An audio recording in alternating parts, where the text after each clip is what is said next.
pessoal, tudo bom? Sou a professora Laís, você é professora de vocês de Química, tá?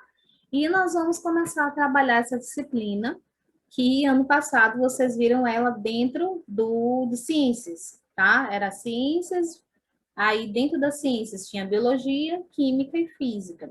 Talvez alguns de vocês não tiveram oportunidade de fato, estudar os conteúdos como deveriam devido à pandemia, né? Então, a gente vai dar continuidade, certo? A gente vai seguir com a nossa disciplina. Tem algumas coisas que do primeiro ano, normalmente nós vemos no nono ano. Então, vai dar tudo certo e vamos seguindo, tá bom? Então, vamos lá. A química, que ciência é essa? De onde que nasceu essa ciência, minha gente? Pelos meados do século XVI, houveram grandes avanços importantes dentro do campo da física e da astronomia. Tá?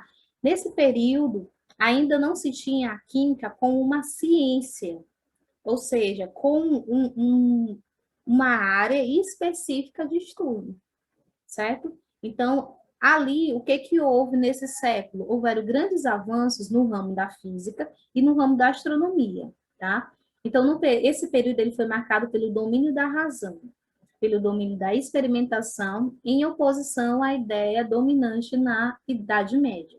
Então, nesse período, muito mais que o cunho afetivo religioso, cultural, o que que dominou, o que que marcou? Foi o domínio da razão, o domínio da experimentação. Professora, como assim experimentação?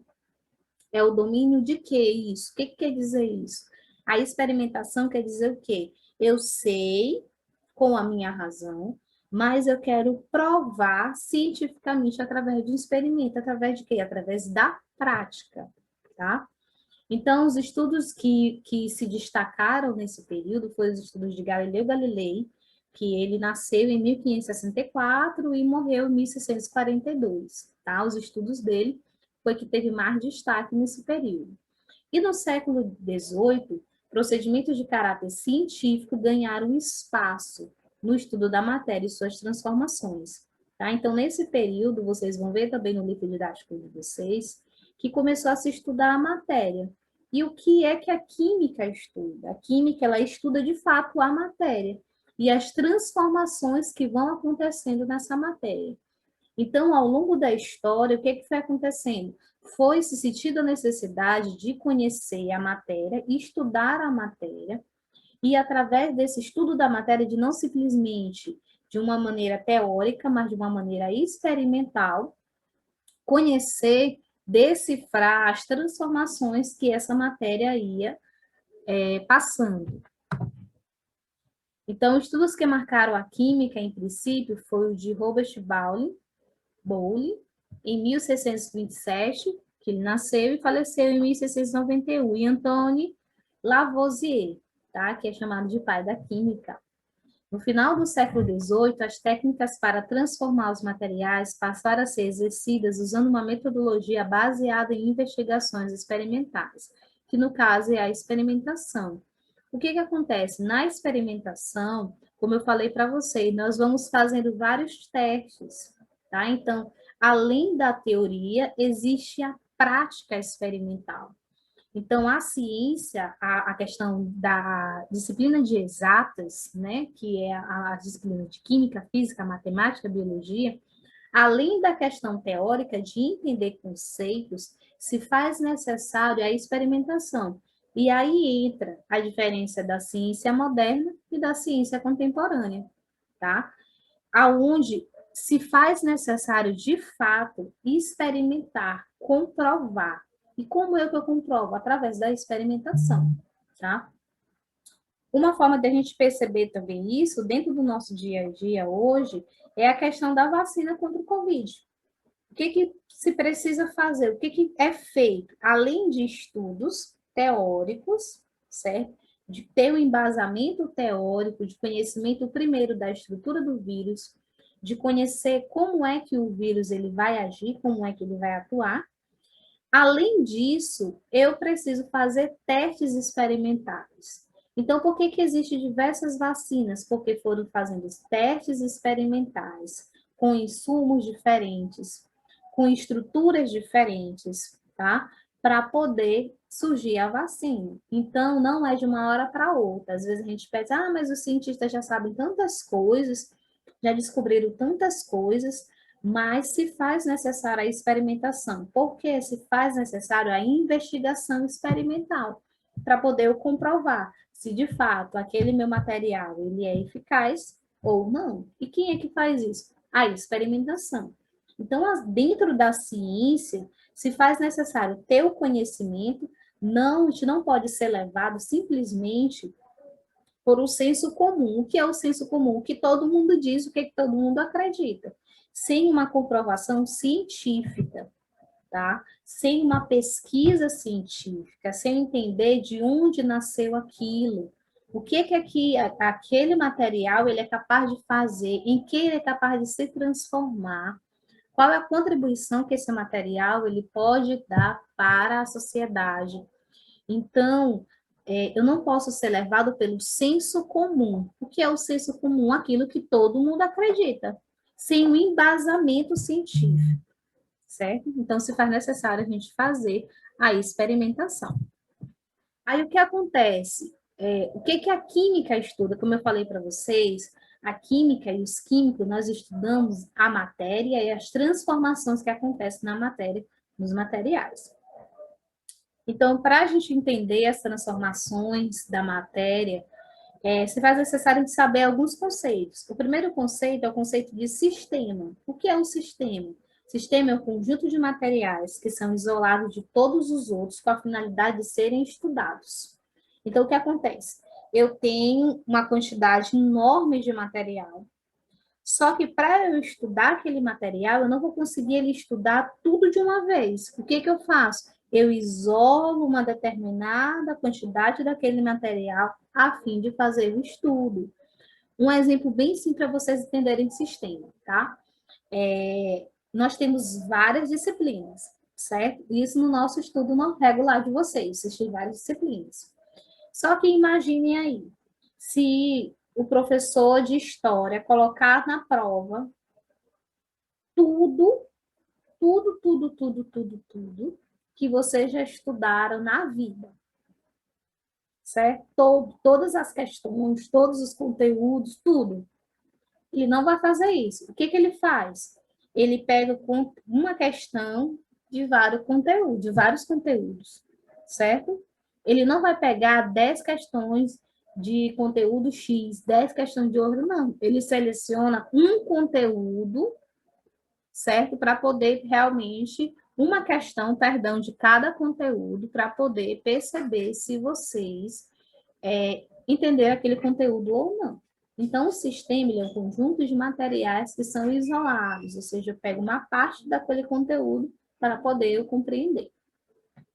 Então, se as características iniciais de um sistema ela vai ser diferente da final, então a gente vai dizer que houve uma transformação. Quando é que acontece a transformação?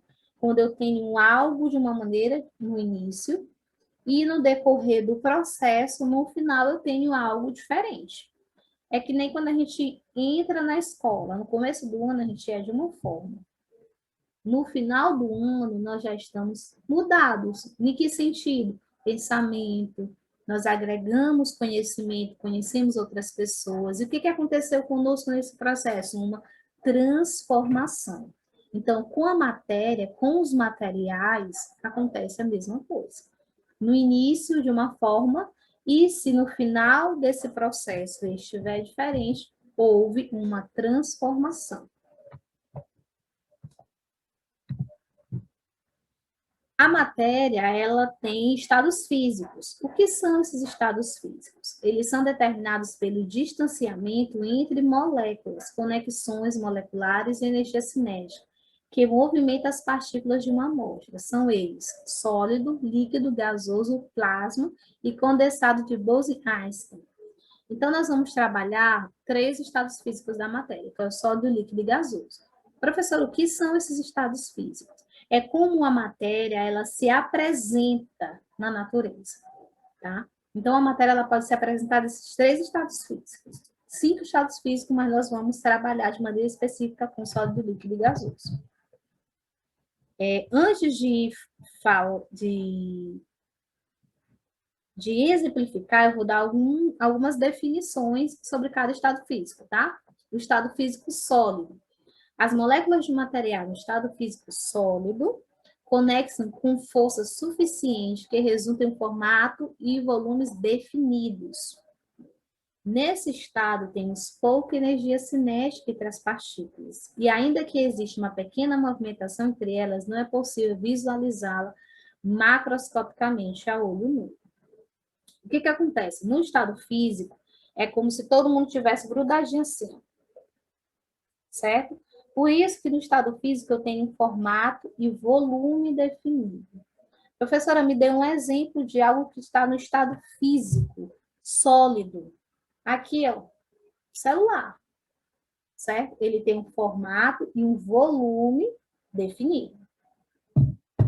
A forma de um sólido pode ser alterada quando o material sofre uma ação de força mecânica, ou seja, quando ele quebra, quando ele arranha, quando ele é amassado. Então, eu vou alterar a forma sólida quando quebra, certo? A gente tacar o celular no chão, quando ele é arranhado ou quando ele é amassado. Também um exemplo é o papel, né? Quando a gente amassa, eu tenho um determinado papel aqui, quando eu amasso esse papel, eu estou deformando a matéria, tá?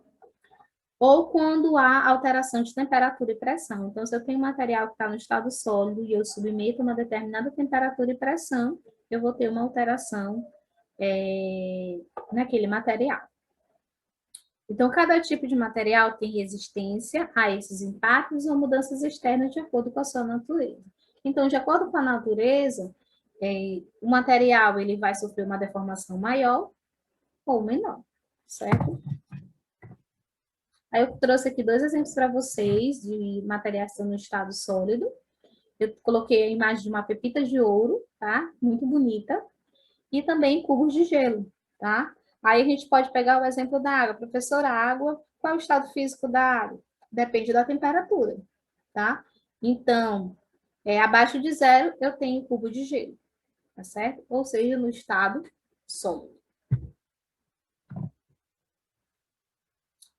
Estado físico líquido.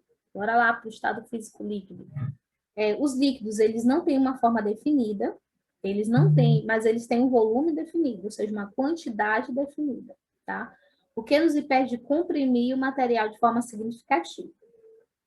Os líquidos, ele tem força intermolecular fraca, que permite manipular e separar partes de uma amostra com facilidade. A força de atração entre as moléculas impede que elas se movam livremente como um gás. Além disso, a tensão superficial, força de atração entre as moléculas iguais, é a possibilidade a formação de gotas. É o que possibilita a formação de gotas. O que acontece? Quando eu tenho material no estado sólido, é como se as moléculas estivessem todas assim. A expressão que eu estou fazendo aqui, desse jeito. No estado líquido, as moléculas elas ficam assim, como se estivessem de mão dadas, certo? Sabe, várias pessoas de mão dadas fazendo esse movimento, pois é assim que as moléculas ficam, no estado líquido, certo? Um exemplo que eu coloquei para vocês, a água no estado líquido, ela está sendo despejada aqui num copo, né? E também um líquido de aferimento, que esse aqui é no carro, tá?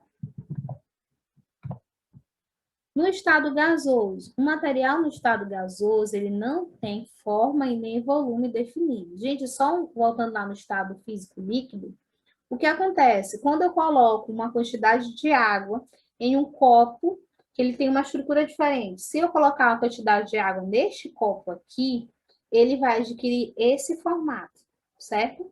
Aí agora, se eu coloco uma quantidade de água nesse outro copo aqui, ele também vai adquirir esse formato. Ou seja, eu posso ter a mesma quantidade de água, mas o formato vai ser definido pelo recipiente que eu tenho, tá? No estado gasoso, o material, ele não tem volume, forma e nem volume definidos, tá? Possui alta capacidade de expansão em razão da energia cinética elevada, ou seja, as moléculas dos gases, eles estão totalmente dispersos. Se o sólido está todo mundo aqui grudadinho, o líquido está todo mundo assim, ó, fazendo esse movimento, O sólido, o estado gasoso é aquele que está solto, sabe? Então, não quer se pegar a ninguém. É o solteirão que não quer se pegar a ninguém. Pois o estado gasoso é esse.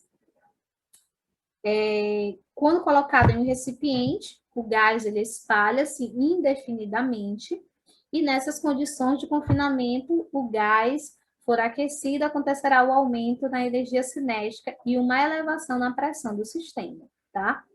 Aí eu coloquei para vocês aqui, né, fumaça saindo das indústrias, né, e também coloquei os balãozinhos aqui a gás, certo?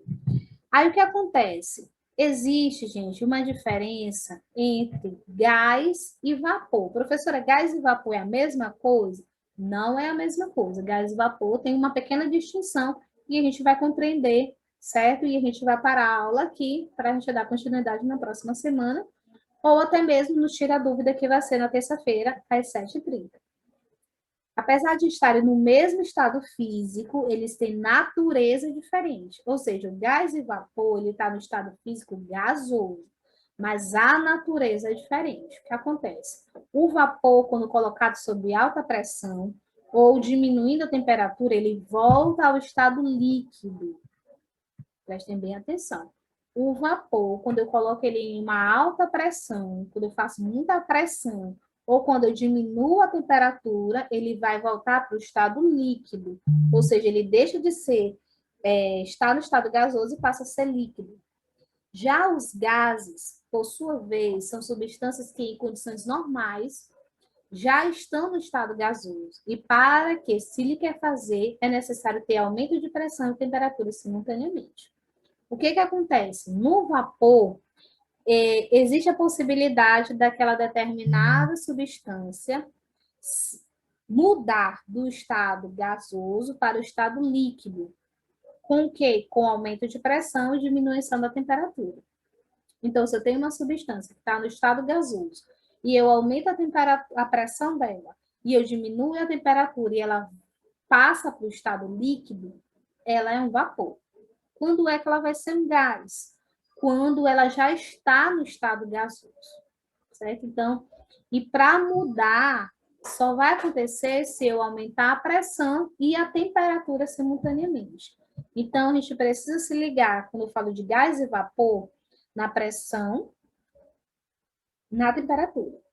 Vapor, eu vou aumentar a pressão, diminuir a temperatura, e o gás é aquele que eu aumento a pressão e aumento a temperatura simultaneamente, tá certo? Então, pessoal, a gente vai ficar por aqui, tá certo? Tem um exercício para vocês fazerem no livro, tem uma leitura para vocês também fazerem, tá? Eu não estendi demais, para poder também o vídeo não ficar muito grande e vocês não terem como baixar também o material, tá? Então, vocês podem acompanhar pelo livro de vocês, que vai dar tudo certo, tá certo? Até mais, até a próxima. Qualquer coisa, estou à disposição de vocês.